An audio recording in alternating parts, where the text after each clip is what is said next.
Ciao a tutti amici di V-Drive e benvenuti in questo nuovo video. In questi giorni abbiamo in prova per voi la Ford Edge Vignale. Faremo un sacco di video, quindi vi ricordo di iscrivervi al nostro canale e di attivare le notifiche con il campanello per non perderveli per quando li caricheremo.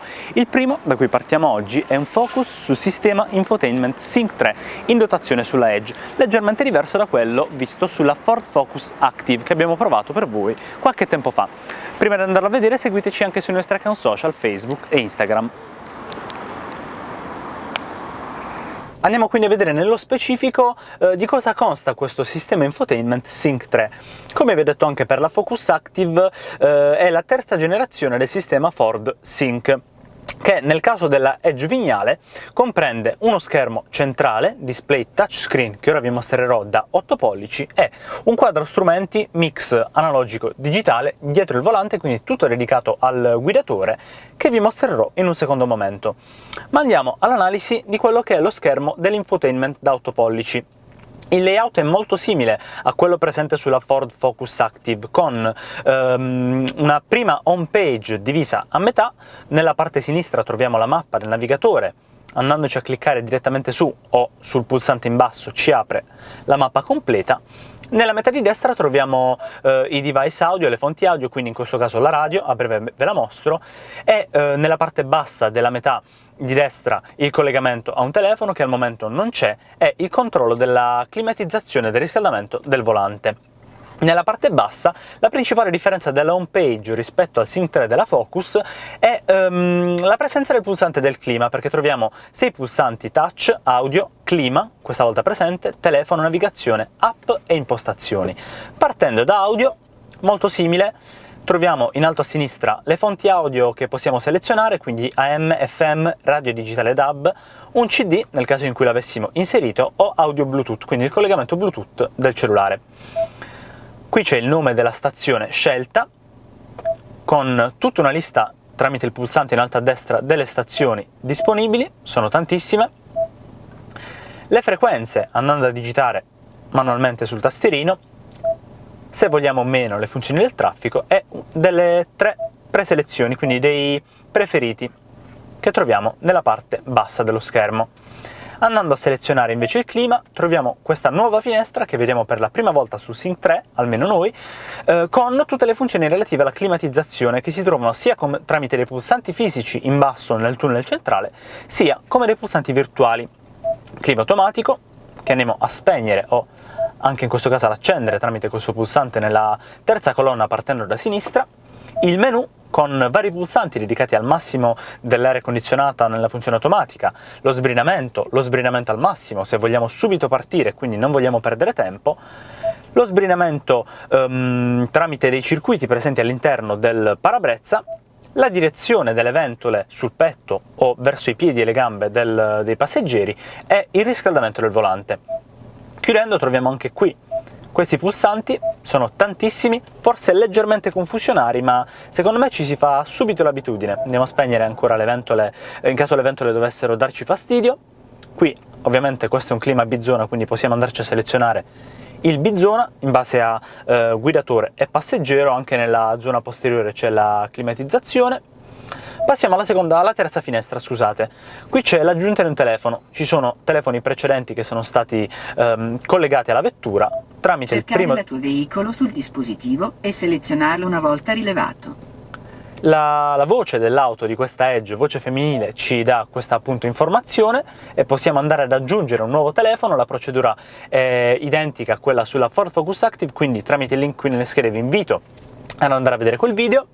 Passiamo adesso però alla navigazione. Vi ho dato prima un piccolo spoiler, una piccola anticipazione sul navigatore. Troviamo la mappa con una funzione di pinch to zoom, la nostra posizione attuale. Possiamo andare a cambiare anche qui la vista da 3D, al nord puntato sempre in alto, oppure sempre al centro la freccetta che indica la posizione dell'auto, zoom anche con un più e un meno. Torniamo all'impostazione precedente in 3D.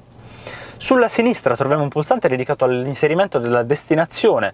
Possiamo cercare con la tastiera l'indirizzo, la città e i punti di interesse. Tornando indietro con questo pulsante possiamo cliccare sulle destinazioni precedenti, tutta quanto una lista precisa delle destinazioni precedentemente raggiunte da quest'auto. oppure dei pulsanti dedicati alla casa, al lavoro o a dei preferiti che abbiamo selezionato previamente sulla vettura, oltre a tanti altri punti di interesse specificati quali cibo, carburante e quant'altro.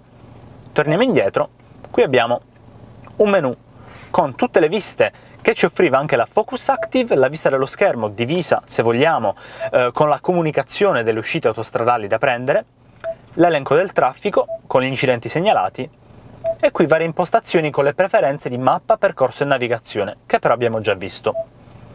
Qui c'è anche la funzione dove sono, ti dice la via attuale, il Sync 3, in questo momento ci troviamo a Bari, in viale Luigi De Laurentiis.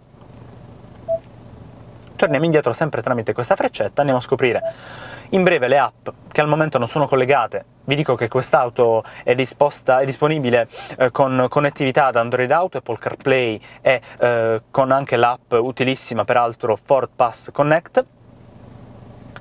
E per ultimo, tramite i 6 pulsanti, l'ultimo pulsante a destra è dedicato alle impostazioni con 3 finestre diverse, con il controllo dell'audio, con il balance, fader, gli alti, medi e bassi che si possono regolare tramite delle leve, il controllo dell'orologio, quindi il formato 24 ore, 12 ore, l'aggiornamento automatico del fuso orario, che è già regolato in questo momento, controlli dedicati a Bluetooth, aggiungere dispositivi Bluetooth, quindi aggiungere un telefono. Qui c'è appunto il telefono, questi sono i device precedentemente connessi, radio, qui ci sono tutte le altre impostazioni della radio, i notiziari, il testo della radio e quant'altro. Veramente quest'auto ha un mare, un'infinità di impostazioni disponibili. Qui ci sono le preferenze della navigazione che abbiamo visto poc'anzi, app del cellulare Ford Pass Connect, impostazioni generali. Qui abbiamo le impostazioni proprio del sistema, quindi la lingua da scegliere, l'unità di misura in chilometri o in miglia, perché questa è un'auto veramente tanto americana, come scoprirete nel test drive che uscirà fra qualche giorno, i gradi in Celsius e in Fahrenheit, beep dei pulsanti, ne approfitto per rimuoverli perché li trovo leggermente fastidiosi, siamo più in pace, e altre funzioni come ad esempio il comando vocale, le preferenze di CarPlay e Android Auto, le preferenze del display per quanto riguarda lo spegnimento, lo sfondo del display che possiamo scegliere, la luminosità, andiamo a regolarla, possiamo abbassarla, ma per adesso, per il video, la manteniamo alta, modalità giorno, notte, automatico. Qui è come appare il display in modalità notturna, però io lo preferisco di giorno, molto più chiaro, più luminoso. Torniamo indietro, impostazioni del veicolo, ci sono impostazioni della telecamera, Park Pilot estesa, si può selezionare un ritardo della telecamera posteriore, qui c'è l'anteprima dell'impostazione selezionata, e come ultima finestra nelle impostazioni troviamo la modalità valet, che consiste appunto nel selezionare, in questo caso non lo facciamo, un PIN se vogliamo privacy garantita nel momento in cui dovessimo lasciare le chiavi ad un parcheggiatore al ristorante, e qui invece luci soffuse, troviamo un pulsante dedicato proprio alla scelta della colorazione dell'ambiente, appunto dell'abitacolo. Torniamo tramite il tasto Home e vi faccio notare come c'è anche una barra superiore che ci dà appunto la possibilità di tornare alla home page come ho appena fatto, ci comunica l'orario, la temperatura esterna, le funzioni del traffico e la connettività. Adesso però andiamo a scoprire il quadro strumenti che si trova alle spalle del volante. Dunque questo è il quadro strumenti della Ford Edge Vignale, come potete vedere consta di 2 quadranti di forma circolare con numerazione analogica e lancette e display digitali all'interno, e 2 display situati uno all'interno del contagiri e l'altro al centro tra i 2 quadranti circolari, che mostrano appunto varie informazioni digitali. Partendo da quello di sinistra abbiamo 4 scelte. Il computer di bordo, andando a selezionare con il tasto OK sulla sinistra della corona del volante, possiamo selezionare il computer di bordo 1, il computer di bordo 2, li abbiamo scelti a nostra discrezione, e le informazioni riguardo il livello della D-Blu, del rabocco e dell'autonomia. Tornando indietro con la freccetta a sinistra abbiamo una finestra riguardante i consumi del carburante, con appunto i consumi istantanei, la velocità media tenuta e informazioni sull'auto start and stop. Tornando indietro abbiamo la guida assistita con tutti i sistemi di sicurezza di cui è dotata l'auto, quindi il blind spot, l'avviso di cross traffic, il driver alert, l'intelligent all-wheel drive. Tornando indietro, veramente i sistemi sono tantissimi. Tornando indietro abbiamo le impostazioni riguardanti impostazioni del veicolo, come il sistema di allarme, la suoneria, o anche l'illuminazione, la chiusura automatica degli specchietti. In questo caso ce ne sono a decine, anche per il portellone, per le cinture, per i finestrini, addirittura per il tergicristallo, sono tantissime. Le impostazioni per quanto riguarda il MyKey, dove ne possiamo creare una a nostra scelta, e le impostazioni del display, che sono le stesse che abbiamo trovato sul display centrale da 8 pollici, riguardanti l'unità di misura, la temperatura in Fahrenheit o in Celsius, la pressione degli pneumatici, la lingua, la velocità in miglia.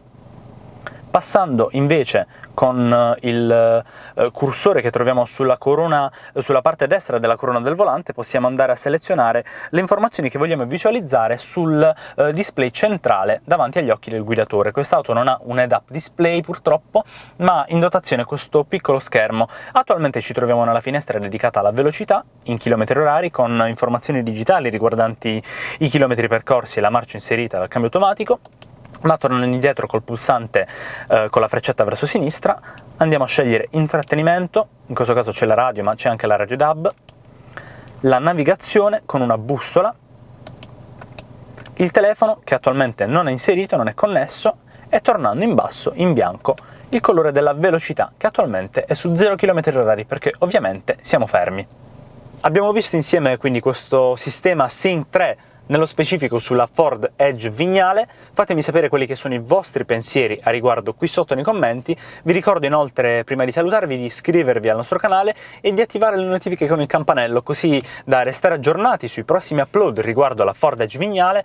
Faremo un video sui consumi, faremo anche il test drive ovviamente completo e un inedito backstage della nostra produzione su quest'auto, e vi ricordo inoltre di seguirci sui nostri account social Facebook e Instagram che trovate qui sullo schermo.